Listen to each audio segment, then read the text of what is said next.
Informação especializada, influente e confiável. Podcast MIT Technology Review Brasil.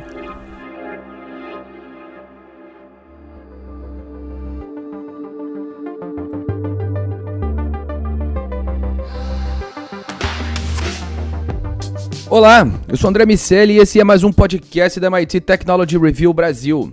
Hoje eu, Rafael Coimbra e Carlos Aros vamos continuar falando sobre inteligência artificial, mas dessa vez é sobre a Generative AI. Essa tecnologia é capaz de replicar parte da nossa capacidade criativa e deve ditar a próxima geração de aplicativos de programação, desenvolvimento de conteúdo, artes visuais e outras artes criativas, tanto em ciências exatas quanto em humanas. A gente vai entender quem está feliz e quem não está com os rumos da Generative AI. Mas antes eu quero dizer que esse podcast é um oferecimento do SAIS, Analytics, Softwares and Solutions, e convidar você que nos ouve para ir lá em www.mittechreview.com.br/cine para fazer parte da nossa comunidade. Rafa Coimbra, tem um cara que é o Greg Rutkowski, é um artista que tem ficado muito popular com o uso da Generative AI, mas que não está feliz com os rumos que a tecnologia está tomando. Me explica o que ele faz e o que tem acontecido para irritar o Greg, Rafa. Ele está irritado, André, porque a obra dele que está sendo feita com o uso de inteligência artificial está sendo, digamos assim, servindo de inspiração, mas na verdade dá pra gente dizer que ela está sendo copiada por outros artistas. A questão que está rolando, e não é só com ele, muita gente hoje tem se aproveitado dessas ferramentas novas de inteligência artificial criativa, em que você simplesmente com um comando de texto pede para que uma imagem seja gerada e a máquina gera essa imagem.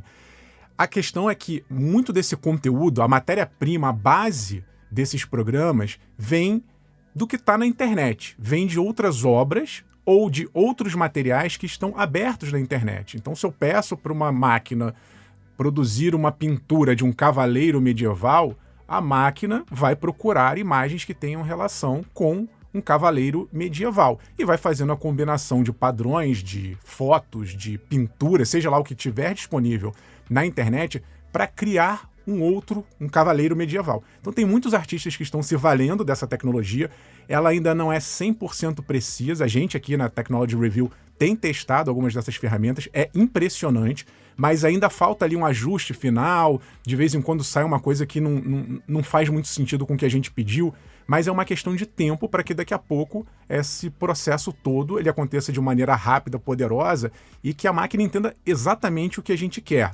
Então, quanto mais disponibilidade existir desse tipo de ferramenta, vai ficar, por um lado, mais acessível a tecnologia. Então, daqui a pouco, todo mundo vai poder, eventualmente, criar alguma coisa a partir, entre aspas, da inteligência artificial. Lembrando que o insumo é humano, é de outras pessoas, é de outros fotógrafos, é de outros artistas. Só que a gente também começa a perder a capacidade de perceber de quem são as fontes originais daquele material. Uma vez que você bate tudo no liquidificador, mistura e sai uma imagem nova, 100% sintética, como é que você consegue identificar o autor original? Então, mesmo quem está usando da inteligência artificial para criar as suas obras, entre aspas, originais, essa pessoa não usa 100% da sua criatividade, ela está trabalhando em parceria com a máquina, que por sua vez está coletando informações de outros. E agora as próprias imagens geradas por inteligência artificial começam a ser também reproduzidas. Então um artista que começa a fazer muito sucesso com um padrão que ele criou ali a partir dos algoritmos, esse padrão também começa a ser copiável. No fundo, todo mundo vai ser copiado por todo mundo. É engraçado, porque isso inclusive parece o modelo de construção de conhecimento da academia, quando a gente necessariamente se faz valer de citações e de artigos publicados para criar novas teses e hipóteses. A gente faz, de certa maneira, essa batida no liquidificador que você mencionou, Rafa. A gente usa o que já está explícito para gerar um novo conhecimento. A questão é que isso dificulta a criação de novos padrões. É muito mais uma construção incremental do que um equilíbrio que se interrompe. Dificilmente a gente vai encontrar algo tão disruptivo se essa se tornar a técnica vigente. E aí, Aros, quero te perguntar se dentro desse contexto as habilidades dos profissionais criativos devem mudar. A gente vai precisar de designers, engenheiros e profissionais em geral que consigam conversar com a máquina. Essa habilidade vai ser mais importante do que a própria destreza naquilo que faz? Eu acho que essa destreza, vamos colocar dessa maneira, né, usando a expressão que você traz, ela está carregada também de outros elementos, né? O próprio talento ou dom daquele profissional que desempenha determinada atividade, as referências que ele usou para chegar até ali e formar a sua trajetória profissional. Há uma série de nuances nos indivíduos que tornam a sua atividade única, que faz com que um profissional, ainda que carregado de referências de outros e de contextos similares, eventualmente, seja diferente de outros. Mas, quando a gente coloca isso como interface com a tecnologia, a gente precisa desenvolver outros tipos de habilidades, né? Desenvolver outras frentes de atuação e trazer outros recursos, que talvez não sejam, de alguma maneira, elementos que venham para limitar, mas talvez para trazer um encaminhamento diferente para aquelas atividades. Agora, dentro dessa discussão, eu concordo que talvez, de algum modo, ficar batendo no liquidificador aquilo que já está colocado sirva só para replicar padrões, para reforçar modelos, eliminando uma possibilidade de criar algo novo. Por mais que, em uma primeira leitura, pareça algo novo, porque se você mistura tantas coisas de maneira aleatória, com base, claro, naquilo que está escrito, naquilo que está composto, um outro produto vai sair dessa mistura, mas ainda assim muito próximo de algo que já existe. E aí é que entra o aspecto diferencial do indivíduo, do profissional, do ser humano, que é o de olhar e fazer diferente, de trazer e imprimir uma personalidade, uma característica diferente para aquilo. Mas ainda dentro do exemplo da academia, esse bater no liquidificador acadêmico, ele é feito com base em uma série de critérios e regras já pré-estabelecidas, e os professores aqui deste nosso grupo sabem disso, que garantem que aquilo que é original de outro não seja suprimido e embutido no material do autor daquele produto acadêmico como se fosse dele. E é justamente essa discussão que de alguma maneira recai sobre o contexto da inteligência artificial quando a gente está falando sobre essas expressões artísticas. Então a gente está falando sobre os fotógrafos, sobre designers e etc. Eles passam a perceber que as suas referências e o seu trabalho, de alguma maneira, ficaram ofuscados, apagados dentro dessa nova criação, que é o resultado desse suco aí batido no liquidificador da inteligência artificial. Então esse, no fim do dia, acaba sendo o grande desafio. Usam-se as referências e, ao mesmo tempo, apagam-se essas referências para construir algo novo. E aí, o aspecto autoral, que é o que deu origem para essas peças, ele deixa de existir. E, no fim, foi tudo criado pela máquina. Só para complementar, Aros, em cima do que você está falando, eu acho que agora, pensando aqui em cima desse caso do Greg Rutkowski, não sei como é que fala, André que sabe falar a pronúncia do sobrenome dele. Fala aí, André. Como é que é o nome Foi Greg Rutkowski. Aí, pronto. Então, esse cara aí, pegando o gancho dele, eu acho que agora tem um diferencial que é extremamente complexo e perigoso, que é essa cópia, ela não é mais feita apenas do conteúdo em si. Ela é feita em cima do estilo da pessoa. E isso é extremamente novo, né? Nunca antes antigamente você poderia copiar, sei lá, uma referência à Mona Lisa. Você pega aqui a imagem da Mona Lisa, transforma. A maior parte das pessoas consegue identificar que aquele quadro ali é uma Mona Lisa ou a referência em relação àquele conteúdo que foi gerado. A questão é que a máquina hoje ela entende o padrão. Então, como é que o pintor tal ou o fotógrafo tal, ele usa os recursos para criar aquela imagem? Então, o que está sendo, eu não vou dizer plagiado, porque eu não sei, acho que não existe patente sobre estilo. O que está sendo copiado nesse momento ou servindo de base para a criação de novos conteúdos é o estilo. E aí assusta, porque a gente achava até outro dia que isso nunca poderia ser copiado, mas nesse exato momento é o que está se fazendo. Está se copiando, está se entendendo padrões de estilos e fazendo com que a máquina use esse estilo para gerar novas imagens.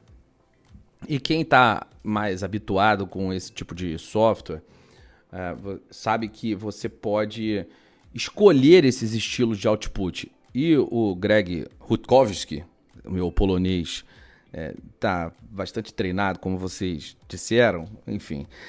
Ele é um cara que tem uma pegada nessa, especialmente para essas imagens que são referências medievais, Dungeons and Dragons. Esse formato agrada muito uma galera que está associada à tecnologia, a galera do desenvolvimento, de aplicações, enfim, um público que quando começou a usar, começou a usar muito, quando começou a usar a tecnologia, começou a usar também o Greg como uma referência estética. E isso desagradou demais o artista. Ele tem advogado que todos os artistas vivos, enfim, pessoas que estão produzindo arte, devam ser excluídos pelos algoritmos de inteligência artificial, porque isso atrapalha a arte que as pessoas estão produzindo nesse momento. Enfim, é uma discussão complexa realmente, e ao mesmo tempo a gente não consegue imaginar uma restrição desse tamanho para os algoritmos. Então, dito tudo isso, eu fico pensando aonde mais dá para usar Generative AI, Rafa. Em março desse ano, final de março, início de abril, a gente foi lá no MTech, a conferência de tecnologias emergentes que a MIT Technology Review faz em Boston, em Massachusetts. E a gente viu algumas aplicações interessantes na construção de bikes que são extremamente eficientes do ponto de vista de design, do desenho de organizações, quais departamentos e quais pessoas devem ficar mais próximas umas das outras para que a informação tenha um fluxo mais inteligente e que a empresa consiga construir cultura de uma forma melhor. Onde mais dá para usar, já dá para usar hoje Generative AI, Rafa? Eu gosto, André, do pensamento de um dos cofundadores da OpenAI. Essas tecnologias todas que a gente tem falado, DALL-E 2, GPT-3, são de uma empresa chamada OpenAI. E outro dia eu estava ouvindo uma entrevista do Sam Altman, em que ele extrapolava esse conceito da criatividade da inteligência artificial, porque não estou querendo ser aqui pretencioso, muito pelo contrário, estou usando inclusive a entrevista dele para dizer que tudo que a gente está vendo agora e que a gente está achando fantástico, daqui a pouco vai virar, não vou dizer bobeira, mas vai ser altamente comum. Para dar um exemplo aqui, já abrindo um parênteses, a gente vai ver daqui a pouco, por exemplo, o uso cotidiano em ferramentas da Microsoft. A Microsoft já disse que vai usar a tecnologia de criação por inteligência artificial nas suas ferramentas. Então, você está lá construindo uma apresentação em PowerPoint, você vai dizer, eu quero uma imagem de um passarinho cantando numa prancha de surf.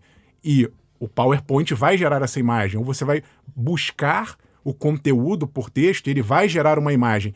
Isso vai ser extremamente popular. Hoje impressiona, daqui a pouco vai ser popular. E aí, voltando ao Sam Altman, ele estava dizendo o seguinte, ele acha que uma das próximas grandes revoluções dessa inteligência artificial criativa vai ser quando ela conseguir pensar de uma forma diferente dos humanos.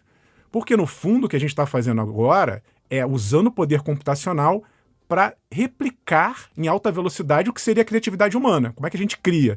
Pega, né, junta um ponto A com um ponto B, uma referência C, um estilo, sai alguma coisa. Isso, resumindo aqui muito simploriamente, é a criatividade. E a máquina vai fazer isso, mesmo você achando que isso não é criatividade, ela vai fazer esse processo em muito pouco tempo e vastamente. Mas ela continua imitando, tentando replicar a mente humana.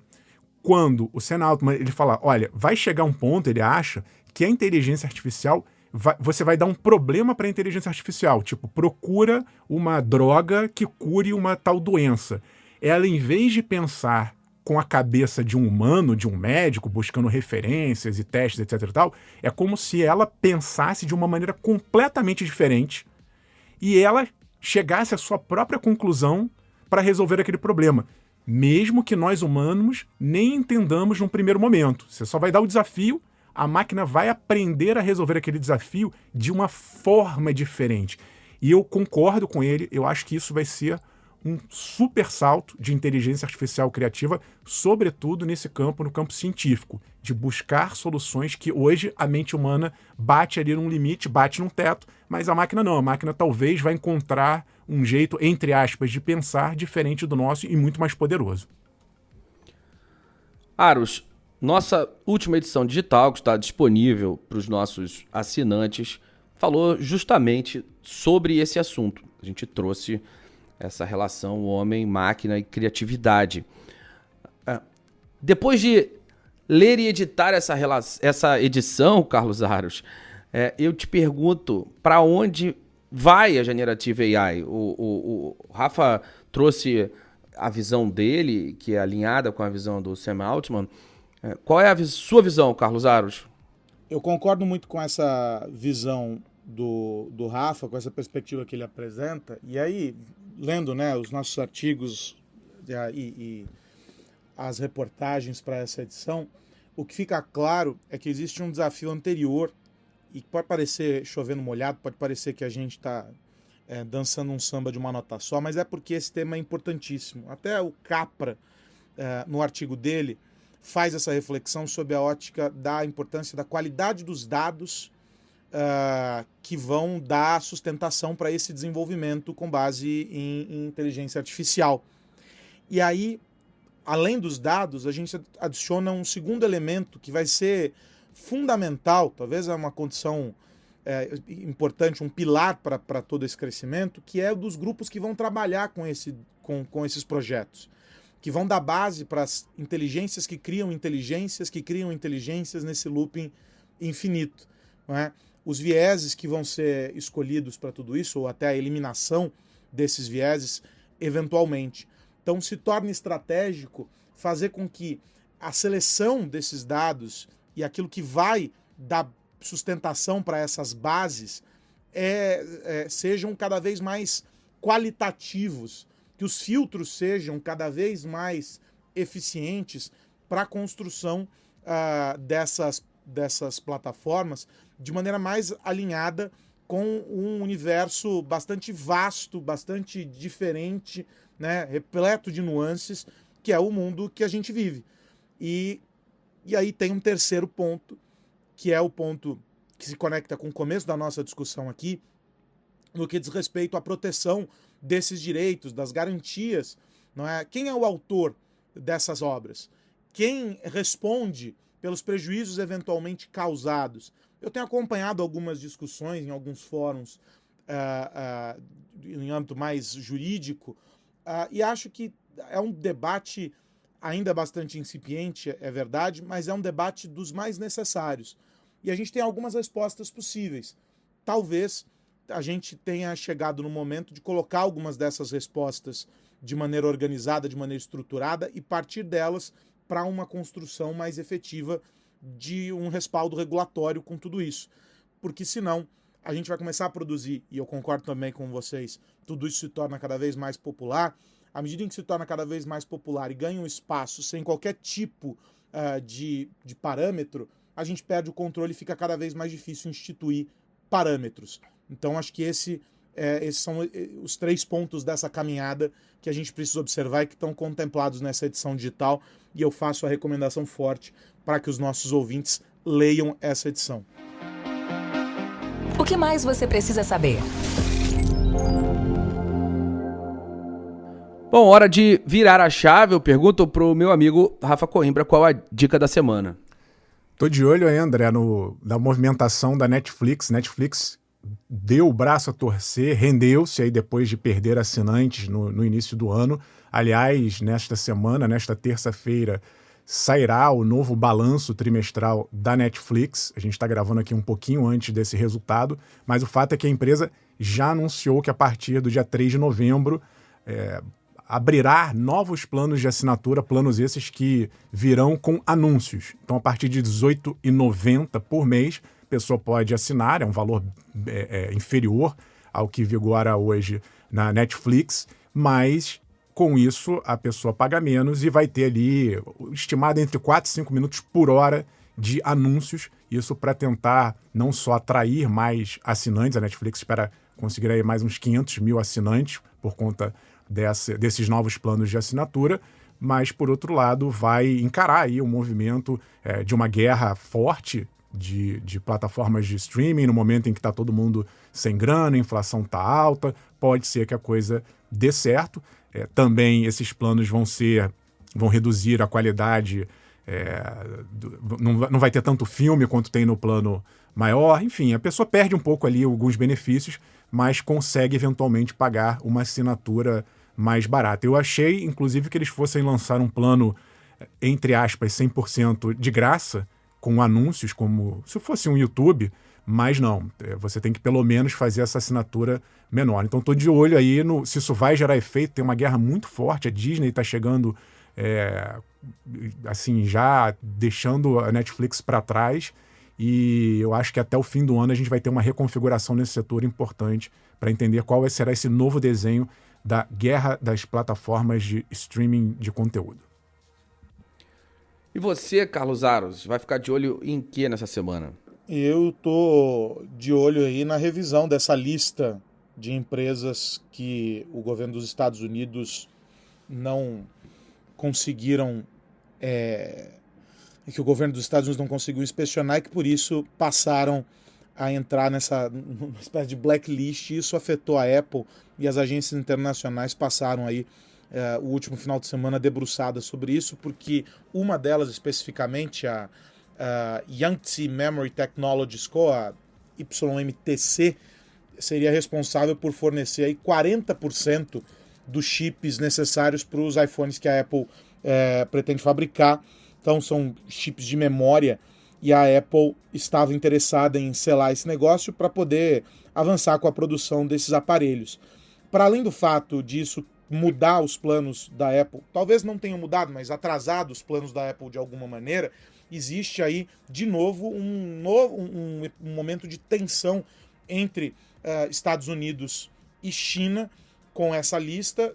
E aí vale lembrar que lá atrás o problema era o Trump e as posições do Trump, mas uma situação que vem sendo mantida pelo governo Biden agora com essa lista, muito no sentido de entender que é preciso fazer ressalvas e que os chineses vão ter que esbarrar nessas imposições. No entanto, essas imposições também criam problemas para as empresas americanas. Hoje a Apple, amanhã será outra e depois outra, porque os negócios entre empresas asiáticas, principalmente as empresas chinesas e as empresas americanas, acontecem no mercado de tecnologia de maneira muito forte, de maneira contínua, e é um condicionante para que seja um setor sustentável.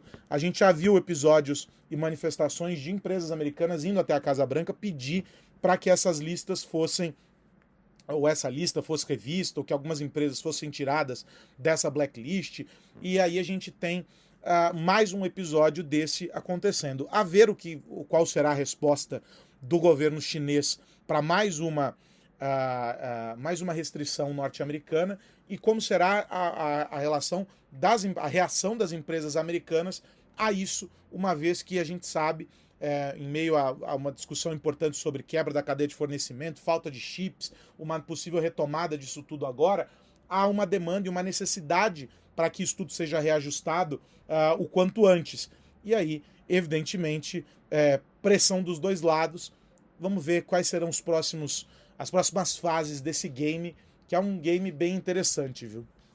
Bom, meus amigos, antes de ir, eu quero lembrar que esse podcast é um oferecimento do SAIS, dizer que essa nossa edição digital sobre criatividade e inteligência artificial, a Generative AI, tá muito legal. Você pode ir lá em www.mittechreview.com.br/cine e depois de entrar para nossa comunidade, você tem acesso não só a essa última edição, mas a tudo que a gente já lançou até agora, nesses 2 anos e meio quase de Brasil. Rafa Coimbra, até a semana que vem. Um abraço, André Aros, e a todo mundo que está nos ouvindo. Recomendo que você assine a nossa revista, porque a gente também já está no forno aí com a próxima edição. A gente não para, a gente é igual a inteligência artificial, vai acumulando aqui conhecimento e a gente percebe que o cruzamento dessas informações, desses aprendizados todos aí, desses anos que a gente está com a Technology Review aqui no Brasil, tem feito com que os nossos debates tenham ficado muito legal, o conteúdo está de primeiríssima qualidade e a gente gosta muito de ouvir a sua participação, que você faça parte dessa nossa grande comunidade. Por favor, se você curte o nosso conteúdo, assine e venha fazer parte da comunidade MIT Technology Review Brasil. Até semana que vem. Edição Entretenimento no Forno. Vamos discutir até que ponto a gente escolhe e até que ponto a gente reage aos estímulos só sobre o entretenimento. Vai ficar muito legal, realmente, Rafa Coimbra. Carlos Aros, até semana que vem.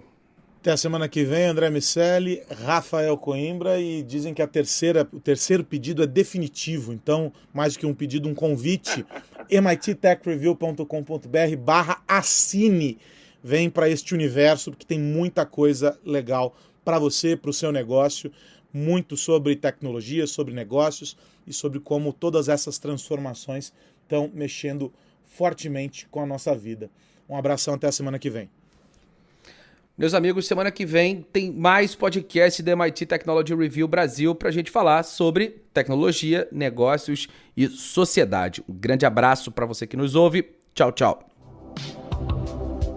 Você ouviu o podcast MIT Technology Review Brasil, apresentado por Tech Institute.